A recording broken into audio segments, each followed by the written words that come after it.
Hello दोस्तों, आप लोग सब कैसे हो। तो आज हम लोग ऑयल सीरीज चालू कर रहे हैं। पिछले क्लास में क्या क्या टॉपिक पढ़ाएंगे वो डिस्कशन किए थे।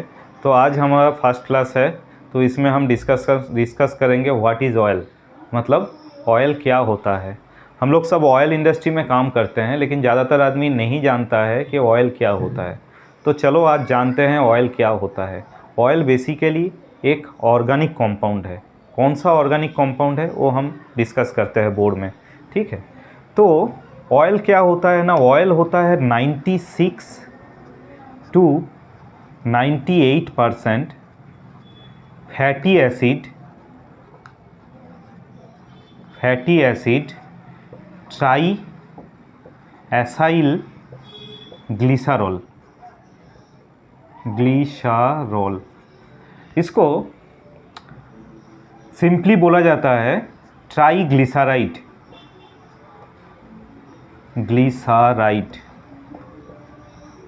और एब्रीविएशन में बोला जाता है TGA। शॉर्ट फॉर्म में बोला जाता है TGA, ट्राईग्लिसराइड। ओके। तो ऑयल हो गया आपका 96 to 98% fatty acid triglycerol plus rest amount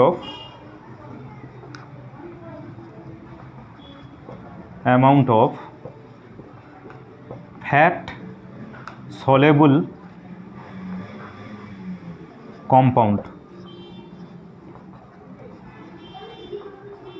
इसका मतलब क्या होता है ना, 96 टू 98%, तो बाकी 2 to 4% कुछ फैट soluble कंपाउंड रहता है। जैसे कि एक दो एग्जांपल लेते हैं हम, कि हम लोग पढ़े हैं कि बीटा कैरोटीन रहता है, हम लोग पढ़े हैं कि स्टेरोल रहते हैं, हम लोग पढ़े हैं कि फैटी एसिड रहता है। तो these are all fat soluble compound. Okay, चलो इसका स्ट्रक्चर से हम लोग देखते हैं कि व्हाट इज़ ट्राईग्लिसराइड। ट्राईग्लिसराइड क्या होता है, ठीक है। तो हम लोग क्या डिस्कस किया अभी तक ना, ऑयल होता है 96 to 98% triglyceride TGA plus rest of the amount, मतलब बाकी 2 से 4% फैट soluble कंपाउंड, ठीक है। ये फैट का ऑयल का जब कॉम्पोजिशन हम नेक्स्ट क्लास में पढ़ाएंगे तो फैट soluble कंपाउंड के बारे में डिटेल्स में डिस्कस करेंगे। तो अभी हम लोग जानते हैं कि TGA क्या है, मेन कंपोनेंट क्या है ना, TGA या ट्राईग्लिसराइड। तो TGA क्या होता है ये जानने का कोशिश करते हैं, ठीक है। तो CH2, मैं एक फार्मूला लिख रहा हूँ, CH2OH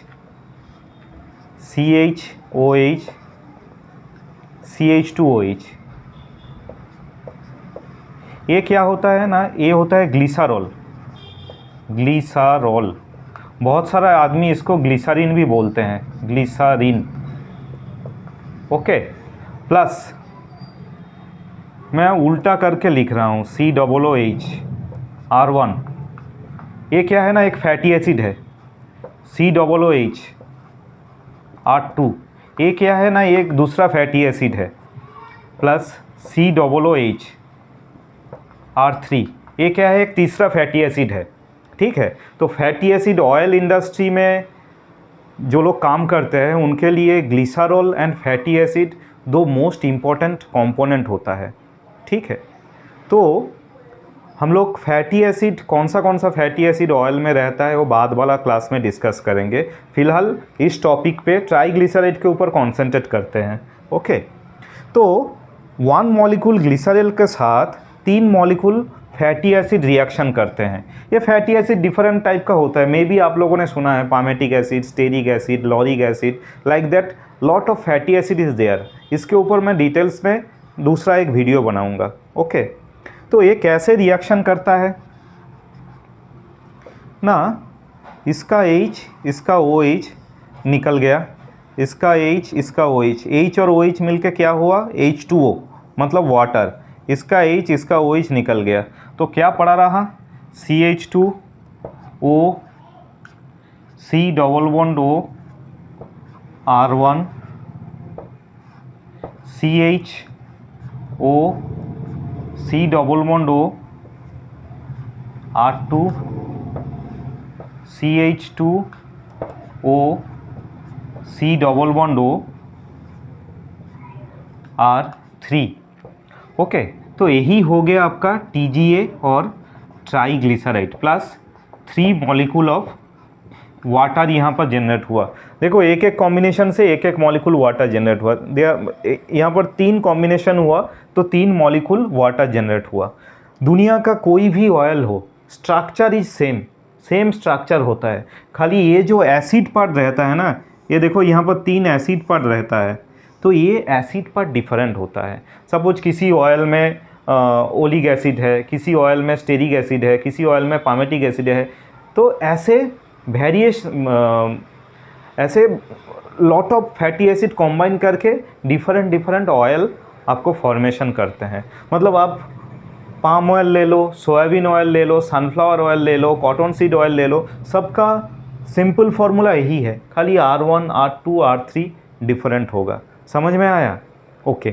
तो हम लोग जो रिफाइनिंग कर रहे हैं, ठीक है, हम लोग रिफाइनिंग कर रहे हैं, ऑयल बाहर से लेके आके उसको रिफाइनिंग कर रहे हैं। रिफाइनिंग करने का मतलब क्या होता है ना, मैक्सिमम टू मैक्सिमम इस जो ट्राईग्लिसराइड रहता है, मैंने क्या बताया आपको, ऑयल में 96 to 98% आपका ट्राईग्लिसराइड है, तो उसको जितना इंक्रीज़ करना हो सकता है, जितना हो सके उसको इंक्रीज़ करने का कोशिश करते हैं।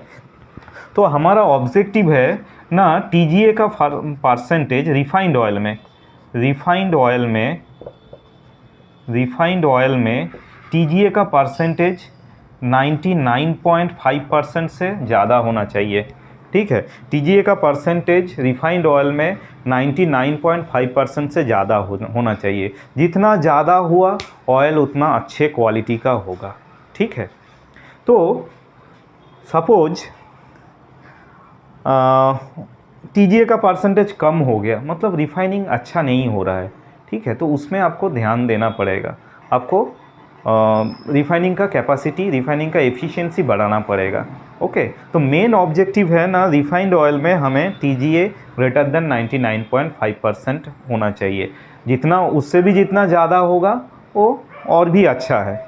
ओके, तो अभी हम लोग देखेंगे कि ये जो ट्राईग्लिसराइड मॉलिक्यूल है ना TGA, इसको अगर आप ऑयल को अगर इम्प्रॉपर हैंडलिंग करेंगे आप, ठीक है, सपोज ऑयल को आप ज़्यादा दिन तक इम्प्रॉपर स्टोरेज किया, ऑयल का इम्प्रॉपर हैंडलिंग किए, तो ये क्या हो जाता है ना, ट्राईग्लिसराइड क्या हो जाता है ना, ब्रेक हो जाता है। तो ट्राईग्लिसराइड ब्रेक होके मोनोग्लिसराइड डाईग्लिसराइड फॉर्मेशन करते हैं and free fatty acid formation करते हैं। ठीक है, तो अगर सपोज ऑयल के साथ आपने पानी मिला दिया तो क्या होगा ना, ये हाइड्रोलाइसिस होके मोनोग्लिसराइड डाईग्लिसराइड फैटी एसिड फॉर्मेशन करेंगे। हम लोग लैब में करते हैं ना फैटी एसिड का testing, free fatty acid FFA जिसको बोलते हैं। तो FFA कैसे फॉर्मेशन होता है ना, अगर इस ट्राईग्लिसराइड का मिस हैंडलिंग होगा, इम्प्रॉपर स्टोरेज होगा, उसमें वाटर मिल गया, उसमें एंजाइम आ गया, लाइपेज आ गया, तो आपका ये ब्रेक होना चालू हो जाएगा।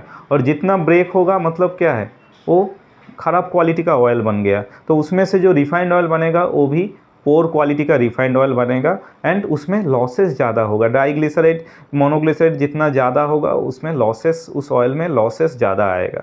ठीक है, तो अभी चलो डाईग्लिसराइड क्या होता है, मोनोग्लिसराइड क्या होता है वो हम देखते हैं। तो बाकी पोर्शन हम पोज देते हैं, इसको रखते हैं।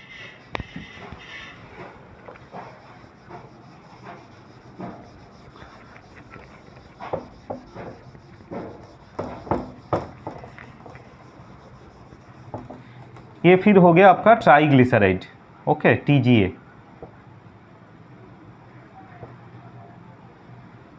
Okay, suppose CH2O C double bond O R1 CHOH,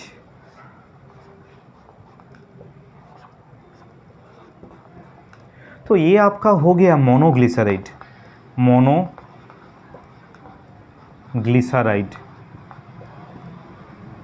मतलब क्या हुआ ना, सपोज इसको नंबरिंग करो ऐसे, 1 number carbon, 2 number carbon, 3 number carbon, ठीक है, 2 नंबर कार्बन का OH एंड 3 नंबर कार्बन का OH यहाँ से बॉन्ड ब्रेक हो रहा है। ठीक है, बॉन्ड ब्रेक होके ये fatty acid as a free fatty acid बाहर निकल रहा है, शायद वाटर से रिएक्शन किया हो या मिस हैंडलिंग हुआ हो, कुछ भी कारण से अगर ओनली एक कार्बन में ये एसाइल ग्रुप जुड़ा रहता है तो इसको हम मोनोग्लिसराइड बोलेंगे। ठीक है, सपोज ऐसा देखो CH2O C double bond O R1, CH2O C double bond O R2, CH2OH, ये हो गया आपका डाईग्लिसराइड। मतलब खाली 2 ही एसाइल ग्रुप बचा है और ये जो ग्रुप ये आपका ब्रेक होके as a fatty acid oil में रिलीज़ हो गया। फैटी एसिड भी ऑयल सॉल्युबल कंपाउंड होता है, तो फैटी एसिड ऑयल में रिलीज़ हो गया, तो ये आपका होगा डाईग्लिसराइड। तो हमारा जो लक्ष्य है ना, इसको मैक्सिमम करना एंड इसको मिनिमम और नियर इक्वल्स टू 0 करना, इस दोनों को मिनिमम और नियर इक्वल्स टू 0 करना। ठीक है, अगर आपका रॉ मटेरियल में, रॉ ऑयल में या आपका रॉ मटेरियल में मोनोग्लिसराइड का परसेंटेज डाईग्लिसराइड का परसेंटेज ज़्यादा होगा तो रिफाइनिंग सही नहीं होगा, एंड रिफाइनिंग के बाद जो ऑयल आपको मिलेगा वो भी आपका 4 क्वालिटी का ऑयल होगा। अच्छा, और एक चीज़ मैं बोलना भूल गया, तो ये यहाँ पर जो बॉन्ड फॉर्मेशन कर रहे हैं इसको एस्टर बॉन्ड बोला जाता है, एस्टर बॉन्ड फॉर्मेशन कर रहे हैं। ठीक है, ये सब क्लास 12 में पढ़ाया जाता है।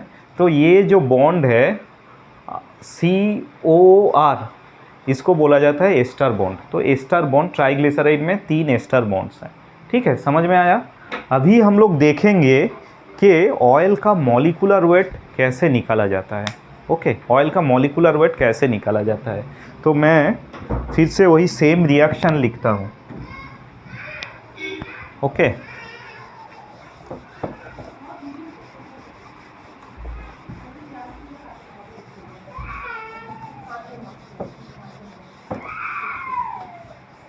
molecular weight of oil, molecular weight of oil।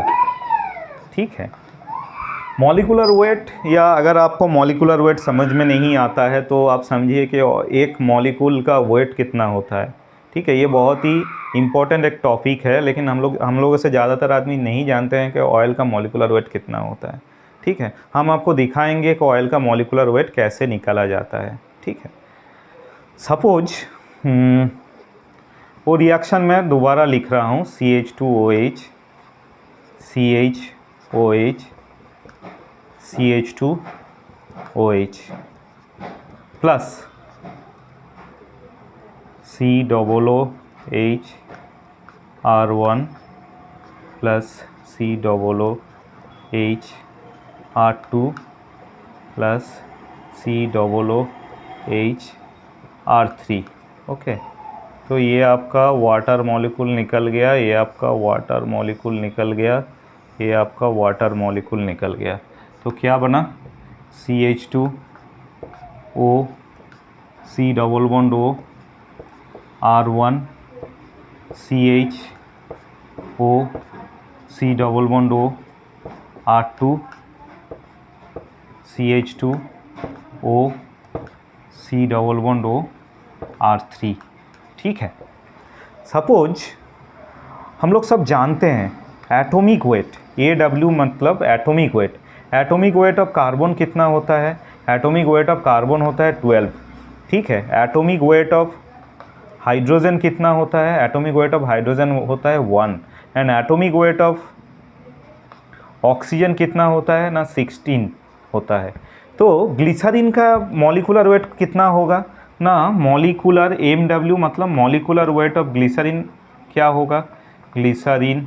तो ग्लिसरीन में कितना कार्बन है, 3 कार्बन है, तो 12 × 3 प्लस ऑक्सीजन कितना है, 1 2 3 ऑक्सीजन है, मतलब 16 × 3 प्लस हाइड्रोजन कितना है, 2 + 1 3 4 5 6 7 8, तो 1 × 8 ये कितना होता है, 36 + 48 + 8, मतलब 36 प्लस 48 प्लस 8 कितना होता है? 36 48 8 8 8 16 16 16 6 22 2 4 7 2 92।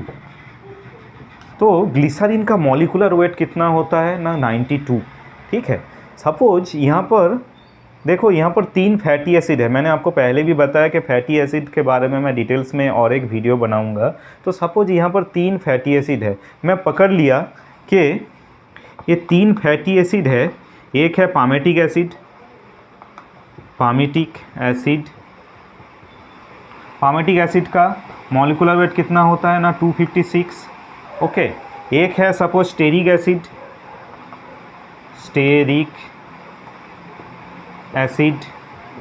स्टेरिक एसिड का मॉलिकुलर वेट कितना होता है ना? 284। और एक है molecular weight of oleic acid, और एक है ओलिक एसिड। तो ओलिक एसिड का मॉलिकुलर वेट कितना होता है ना? 282। ठीक है। तो फिर ऑयल का मॉलिकुलर वेट कितना होगा ना? ऑयल मॉलिकुलर वेट हो रहा है, ऑयल मैं ऐसे लिख रहा हूँ, मॉलिकुलर वेट ऑफ ऑयल हुआ आपका 1 ग्लिसरीन मायोटी है, मतलब 92, प्लस आपका 3 फैटी एसिड है। 3 फैटी एसिड का मॉलिकुलर वेट कितना हुआ? 256 plus 284 plus 282।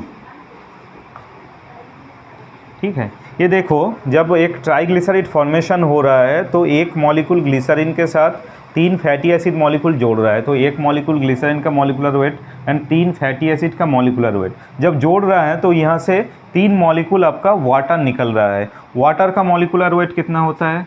Molecular weight of water, hydrogen का एटॉमिक वेट 1 होता है, तो 1 × 2 प्लस ऑक्सीजन का एटॉमिक वेट 16, मतलब 18। तो यहाँ से 3 मॉलिक्यूल आपका वाटर निकल रहा है, तो -18। ठीक है। तो इसको अगर आप कैलकुलेशन करोगे तो ये वैल्यू आएगा आपका, वैल्यू आता है इसका 860। ठीक है। तो अगर कोई ऑयल मॉलिक्यूल में एक पामेटिक एसिड, एक स्टेरिक एसिड एंड एक ओलिक एसिड जुड़ा रहता है तो उसका मॉलिकुलर वेट कितना होगा? 860। ठीक है। जनरली देखा जाता है कि ऑयल का मॉलिकुलर वेट 650 से 970 तक वैरी करता है। जनरली देखा जाता है, this is very important, oil का मॉलिकुलर वेट 650 to 970 तक वैरी करता है। देखो, ये कांस्टेंट नहीं है।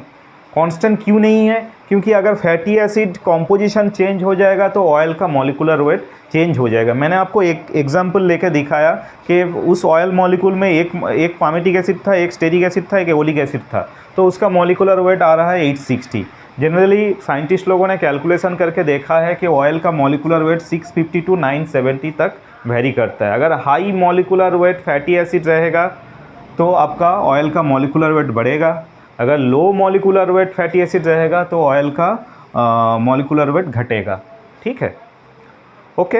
अच्छा, सपोज ये तो हो गया कि हम लोगों ने मॉलिकुलर लेवल पे डिस्कस किया कि ऑयल का मॉलिकुलर वेट कैसा होता है, लेकिन ये ऑयल का मॉलिकुलर लेवल में हम जाएंगे कैसे? हम लोग तो जान ही सकते कि ऑयल के भीतर कौन सा, एक ऑयल का मॉलिक्यूल में कौन सा फैटी एसिड जुड़ा हुआ है, वो कैसे जानेंगे? वो जानना पॉसिबल नहीं है। ठीक है। हम लोग परसेंटेज ले सकते हैं, वो HPLC से निकल सकते हैं, लेकिन that is also very rare technology, मतलब सबके पास वो सुविधा नहीं रहता है। ठीक है। तो सपोज आपको एक ऑयल दे दिया, तो उस ऑयल में जितना भी ऑयल मॉलिक्यूल है तो उसका एवरेज मॉलिकुलर वेट हम निकल सकते हैं, उसका एक फार्मूला है। ठीक है। सपोज मैं दोबारा आपको बोल रहा हूँ, आपको एक ऑयल दिया गया है तो आपको पूछा गया है कि इसका एवरेज मॉलिकुलर वेट क्या होगा, तो वो आप निकल सकते हैं। दो आपको केमिकल पैरामीटर से आप उसको निकल सकते हैं, उसका फार्मूला मैं आपको दिखा रहा हूँ। ठीक है।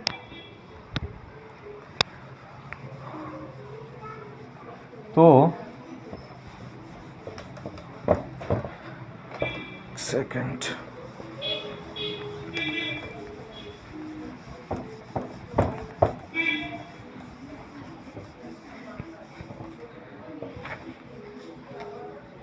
তাহলে average molecular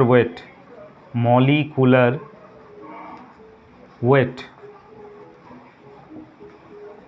average molecular weight of oil equals to 168300 divided by oil SV minus AV। तो हम लोग सब जानते हैं SV मतलब क्या है ना, सैपोनिफिकेशन वैल्यू।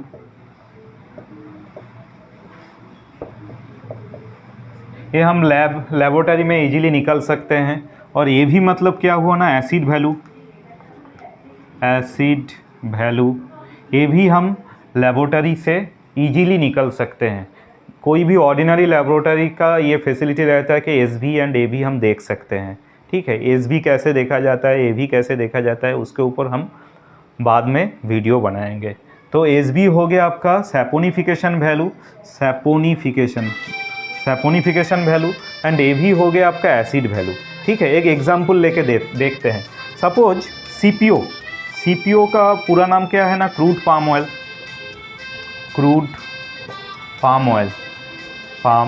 ऑयल।